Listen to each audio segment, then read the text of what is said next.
Good morning.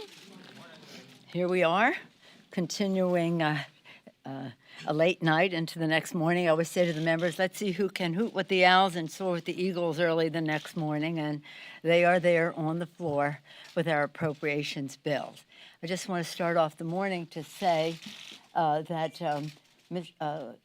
Leader McConnell seems to take great pride in calling himself the Grim Reaper. It's part of his political campaign. It's part of the pride he takes as leader of the Senate. And as you see what he wants to bury, none of these things are going to pass. They won't even be voted on. So think of me as the Grim Reaper, his own quote. He wants to bury the For the People Act for cleaner government, the Equality Act for ending discrimination against LGBTQ community, dreamers, and to protect our dreamers and TPS recipients, paycheck fairness, equal pay for equal work, gun violence protection, common sense background check legislation. He's burying that. Climate action now. Climate action now. Let's bury that. Save the Internet Act, the net neutrality legislation young people are so concerned about. The Violence Against Women Act won't even get a vote.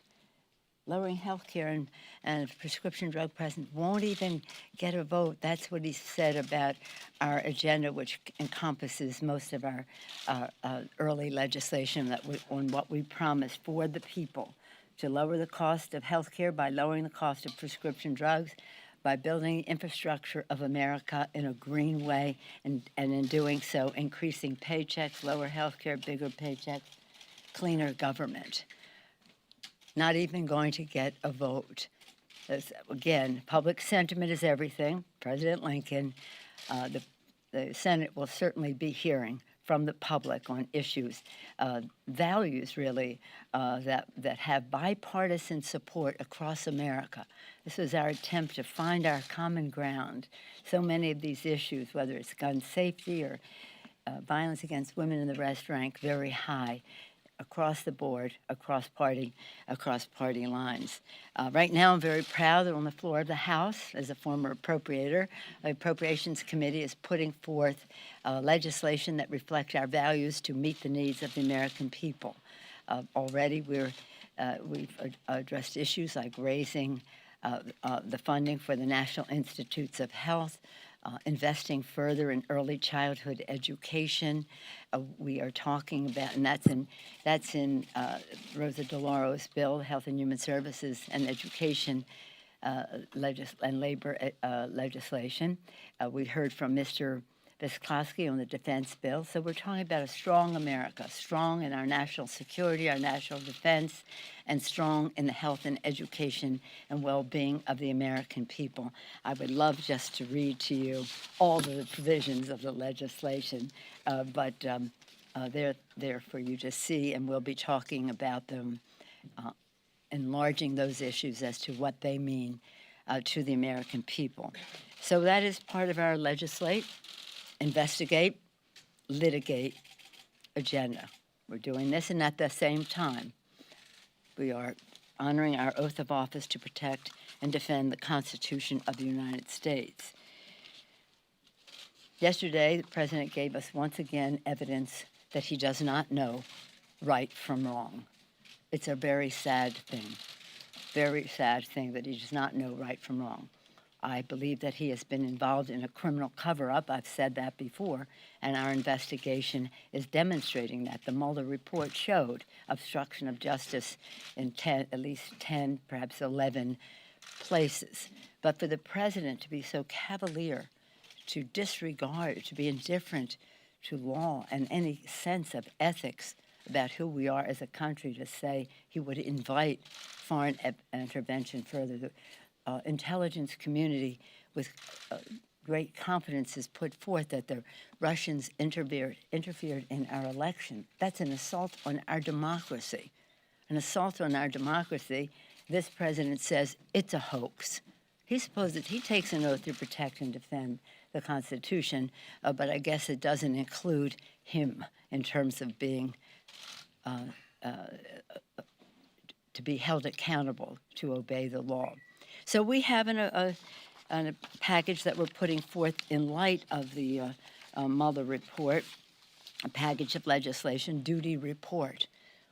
If someone comes to you for mandating that campaigns report foreign offers of assistance, it shouldn't even, I mean, it's so self-evident as a matter of ethics, but we'll have to codify it, mandating a duty to report for campaigns reporting foreign interventions in our elections, protecting our elections with paper ballot. That's our election security bill that Zoe Lofgren is working on, and she is working with the Senate, hoping to have bipartisan support in the House for our legislation to protect our electoral system. Closing foreign money loopholes, that's Mr. Sarbanes' bill, post the Mueller report. And Mr. Thompson will be having a hearing in the Homeland Security Committee about preventing foreign disinformation. That is just a sample of some of the things that will be out there. I believe we're making good progress on oversight. Our chairmen are doing a great job. I'm so proud of them. They're winning in the courts and winning documents from the Justice Department with the thought of contempt or following up on subpoenas. And we're going to get the truth for the American people so that they can know what the attack is on our country, what the president refused to do about it, and what he engaged in to cover up what was done. There's so many things happening. I just want to refer to one thing in Hong Kong. As many of you know, or some of you do anyway, the issue of China has been an important one for me since Tiananmen Square, even before, but in terms of public policy here in the Congress in Tiananmen Square. And on June 4th, we celebrated the 30th anniversary of the massacre in Tiananmen Square. At the same time, we're observing that the Chinese government is engaged in arresting millions of Uyghurs and putting them into education camps. They're diminishing the democracy in Hong Kong, trying to really just eliminate the culture, the language, the religion in Tibet. The list goes on and on. But right now, currently, as we gather here in Hong Kong, as you know, in the last few days, hundreds of thousands, if not 1 million people gathered in the street to protest an extradition law that the Chinese government wants the Hong Kong government to pass. It's such a horribly dangerous piece of legislation. I'm very pleased to be supporting legislation that Senator Marco Rubio and Chris Smith on the Republican side, Jim McGovern and I on our side, and others are putting forth to improve and modernize the Hong Kong U.S. Relations Act, U.S.-Hong Kong Relations Act, and that I think is going to be submitted today. They're just finalizing it, perhaps being submitted today. But this is so wrong, and I do hope that the president will speak about human rights in China and freedoms in China when he talks about trade with the Chinese. I am pleased with Secretary Pompeo's statement on what's happening in China now in this regard. With that, I'll take any questions you may have. Yes, ma'am. You always it right there, so Nancy gets it. When it comes to this issue of opposition research, what would you do if a House Democrat accepted assistance, campaign assistance from a foreign power? Well, we're saying it's against the law. It's so against any sense of decency. But let me give you an example. Perhaps you don't know this, or maybe you do, but to remind. In 2000, when the race was between Senator Gore and Governor Bush, Tom Downey, a former member of Congress, close friend of Al Gore, was playing George Bush in the debate prep. And somebody threw over the transom or under the door, whatever place it came, the plans for the Bush campaign in the debates. They just got that to Tom Downey. He picked it up and sent it to the FBI. This isn't even foreign governments. That's what you do. There is a sense of decency about fruit from the forbidden tree, ill-gotten gain, about what again, how then Governor Bush would have conducted that debate. This is so, and just by dint of your question, with all due respect, you make it sound as if it could be a common thing. It is not. And what the president said last night shows clearly, once again, over and over again, that he does not know the difference between right and wrong. And that's probably the nicest thing I can say about him. Because if he doesn't know the difference, it could explain some of his ridiculous behavior. And now to invite further involvement of foreign governments into our election. There was an assault on our democracy, an assault on our country by the Russians. That has been clearly documented by the intelligence community. And the President of the United States, instead of coming to the defense of our democracy, has said it's a hoax. This is beyond, I mean, it's really, there is no sense of what's the word I wanted to find, any ethical sense that informs his comments and his thinking. Yes, ma'am. Yeah. I want to make sure we understand what you're saying, because you're going to be pushing for legislation here. Are you saying, is it clear now whether this is illegal, whether it's wrong? Is it illegal to take this kind of information? And in addition, one of your members at least is saying that this is impeachable, this attitude by the president. Do you believe this is potentially impeachable? There is in the law that you cannot accept contributions, and that includes in kind, from a foreign, your campaign cannot, from a foreign government. That is in the law. But if it needs more clarity, then we will go the duty to report. That's not that only you don't accept it, but you report it to the FBI, because this is, it's an invasion of our democracy.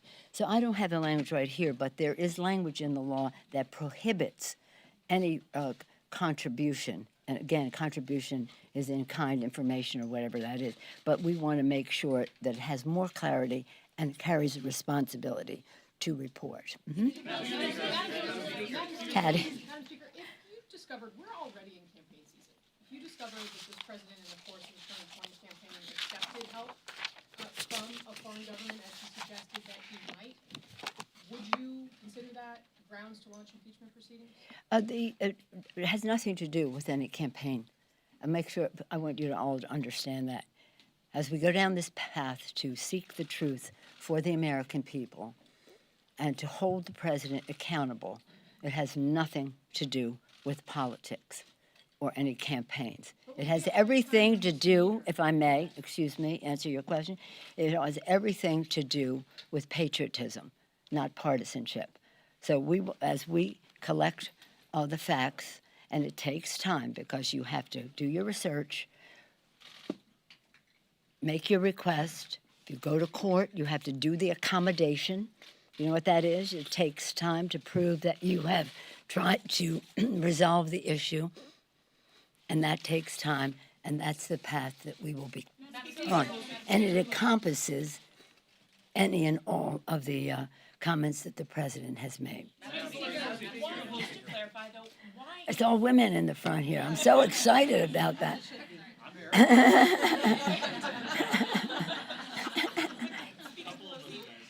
Why, if the president is inviting foreign interference, why is that not grounds to move towards impeachment? And what concrete steps can you take to try and prevent him from doing it? Excuse me one sec. I didn't know I needed water, but I guess I did. Everybody in the country should be totally appalled by what the president said last night. Should be totally appalled. But he has a habit of making appalling statements. This one borders on so totally unethical that he doesn't even realize it.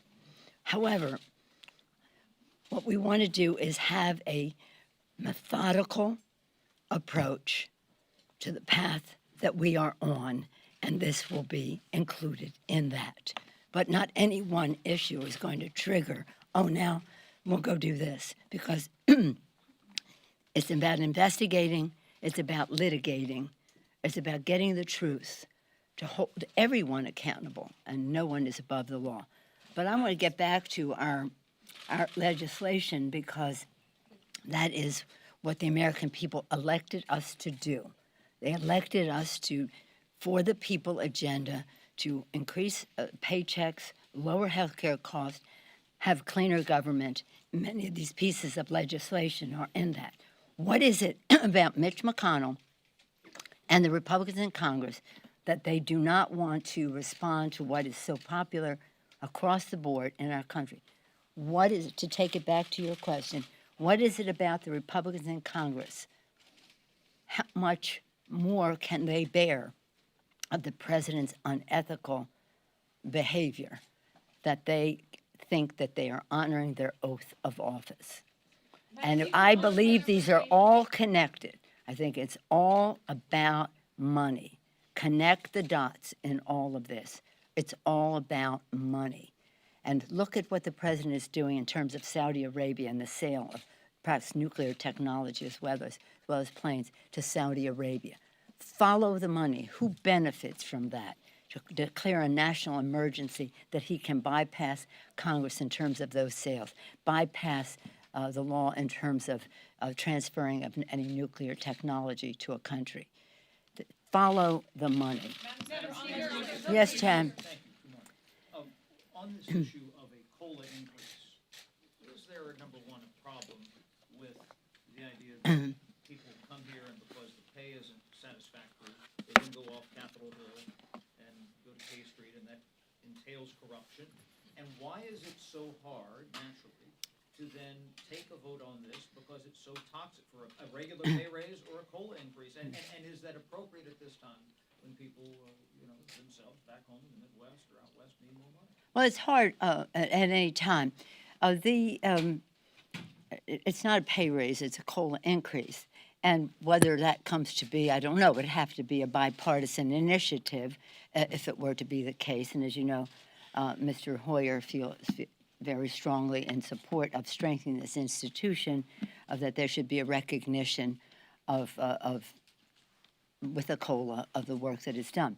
Let me just say, listening to the members, because it's never a good time to bring up something like this, there is a sentiment in the country that Congress should not be just people who can afford to go to Congress. It should be about everybody having the opportunity.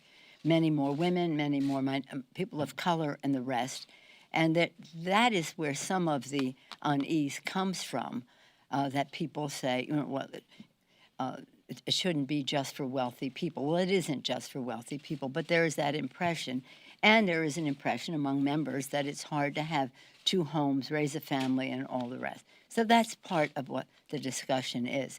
I don't see it as any, what did you say, you related to going to K Street? No, I think what I think is an issue in our country is the revolving door, largely spinning madly in the executive branch as we see it now. Look at the people in the department, the secretaries in the cabinet. They're all connected to the special interest. So many of them have left already in disgrace, dismay, or disappointment. But you see their connection, whether it's EPA, Interior, you name the list. There's so much connection to the,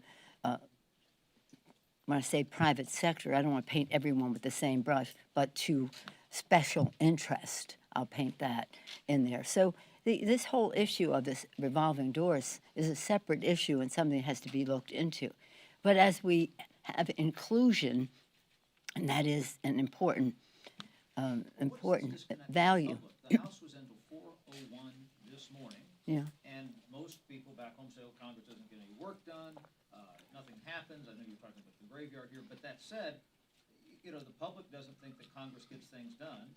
And the House was into 4 o'clock in the morning. The defense markup was quite late last night as well. No, till 7 o'clock this morning. But what's that? But that's my point. Why does the public perceive this differently, and that's why they're opposed to a COLA increase, and members are afraid if they vote for that, they're going to get. I don't think that this is. Look, we have a president who is ignoring the law, not honoring his oath of office, not honoring the office that he holds. We have a funding challenge that we have, which is something that must be done. By the end of the fiscal year, we must pass the appropriations bills. I'm an appropriator, left to our own devices, I believe, as I've said to you before, that the appropriators in a bipartisan way can reach solutions. We're still having the cap fight, the lifting of the debt ceiling.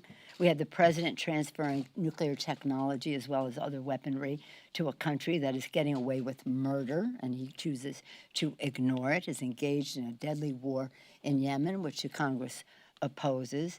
So we have important policy matters to deal with. I think I've spent enough time on speculating as to whether there'll be something or not, which we don't know if there will be. Yes, ma'am. On the appropriations, at the end of the month, the Office of Refugees and Resettlement says that they are going to Yeah. run out of money to house unaccompanied Thank you. migrants at the border. The Senate is going to mark up a bill next week on this issue. How do you think that the Senate and the House can bridge the divide, given the fact that they had to drop this off of the disaster aid bill just a couple of weeks ago because they couldn't find agreement? They're working on it. There are two paths. One is in the appropriations bill where we have the Homeland Security piece, which is part of the 2020 appropriations, and then the supplemental. We'll have to have a supplemental because of the needs are so great. But I have confidence that they will come to a conclusion on it. We have to. The humanitarian needs are very great there, and we care very much about that, and we don't want them to poison pill what we're trying to do to alleviate that humanitarian challenge. I mean, really, taking children out of the arms of their mothers, separating families. How could it be, as people of faith that believe in the spark of divinity in every person, that we're all God's children, that we could treat people the way they do? But we will have to come to an agreement to get the bill passed and signed by the president. Could it be done by the end of the month? Oh, I think so. Yeah, I hope so. I mean, that we're on that path. Yes, ma'am. In order to enact legislation, you're gonna have to work with this president. I don't see infrastructure on your board. Going back to the infrastructure meeting a few weeks ago, looking back, was it a good idea in that moment, right before you walked in, to accuse the president of a criminal cover-up before you were trying to get a deal done for the American public? These are bills that have passed the House. I know. These are bills that have passed the House. We are not giving up on infrastructure, and I say almost every day that the president is involved in a criminal cover-up. He just chose to pick it up that day. So there was nothing new about anything I said about the president at that time. I think the president just didn't want to pay for it. The purpose of that meeting was we're going to do infrastructure, build the infrastructure of our country, which I truly believe he wants to do. Build the infrastructure of our country in a green way, I'm not sure about that, to raise the paychecks of the American worker. And to do so in a way, infrastructure is a national security issue, as President Eisenhower so beautifully demonstrated in the 50s when he instituted the interstate highway system as a national security issue to unify America. So I don't take any responsibility for the president's behavior, except to say that we're going to hold him accountable for it. Budget cap question. Yes, sir, please. I understand the White House is floating some offer to Democrats. They were going to review it. Have you seen that? Have you given any comment on how? I don't know what that is. What are you referencing? Apparently, Mnuchin was in with McConnell making offers last night and wanting to run something by you. So that's Well, I don't know what it is, so I can't tell you if I do, but I'll tell you where I see things. We do have to lift the budget caps, and we have to avoid sequestration because that's not a good idea for our country. Have to avoid shutdown of government, which is palatable to some Republicans who don't believe in governance, but we will not go down that path. And we're going to combine, when we lift the caps, then we can talk about lifting the debt ceiling. But that would have to come second or simultaneous, but not before lifting the caps. I don't know what their proposal is, but I do know that we've been engaged in conversation, Mitch, and Leader McConnell and Leader Schumer and Mr. McCarthy and I, with the Secretary of the Treasury, we were making some progress, but then they kind of backed away from it. So we'll see. I don't know what that one is. I'm not usually, shall we say, when Mick Mulvaney takes the lead. Mick Mulvaney was one of the leaders in shutting down government when he was here and voted to keep it closed. And that was when we were operating on the Republican number, that we said, we'll agree to it. We don't like it, we'll agree to it. And they didn't agree to their own number. So I'm hopeful, always open. But I think left to our own devices, we can get that. I keep using that phrase because there is bipartisanship in all of this. We know what we have to do. We can get it done. It's when they come in with deal breakers because they don't believe in governance. They don't believe in science, which says evidence, data, truth, fact of what we need to do for our country. So if you don't accept that and you don't believe in governance, then you have a different approach to all this. Okay, are you ready for game time tonight? See my yellow jacket? Golden State Warriors. Game time. Your bet with Justin Trudeau. I did. Made a bet with Justin Trudeau after it was 3-1. Now, I didn't want to bring it up in Normandy. That wouldn't have been appropriate. It wasn't the time or the place. But the next day, we made our bet. Can't wait to see what those goodies are from Canada. Poutine? Say what? Poutine? Is that what they'll have? I think that it will be. See, my advantage, apart from the Golden State Warriors, my advantage is that I'm the Speaker of the House, but my bet is from California, so walnuts and almonds and chocolate and wine. His advantage is he's the Prime Minister of Canada, so he has to have a representative supply. I don't have to do the whole country. I can just do California. So I'm eager to see what he sends. Game time. Thank you. Thank you.